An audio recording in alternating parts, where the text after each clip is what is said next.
and happy February 18th. It's Tuesday, and we're still reading Romans 1:21-32. Goes this way.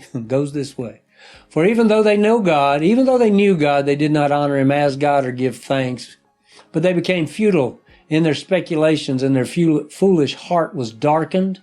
Professing to be wise, they became fools and exchanged the glory of the incorruptible God for an image in the form of corruptible man and of birds and of four-footed animals and crawling creatures, and therefore God gave them over in the lusts of their hearts to impurity, that their bodies might be dishonored among them, for they exchanged the truth of God for a lie, and worshipped and served the creature rather than the Creator, who is blessed forever.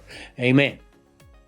For this reason, God gave them over to degrading passions, for their women exchanged the natural function for that which is unnatural.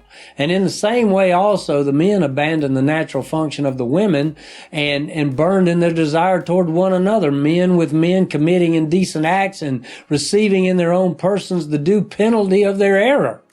And just as they did not see fit to acknowledge God any longer, God gave them over to a depraved mind to do those things which are not proper, being filled with all unrighteousness, wickedness, greed, evil, full of envy, murder, strife, deceit, malice. They are gossips, slanderers, haters of God, insolent, arrogant, boastful, inventors of evil, disobedient to parents, without understanding. They're untrustworthy, unloving, unmerciful, and although they know the ordinance of God, that those who practice such things are worthy of death, they not only do the same, but also give hearty approval to those who practice them.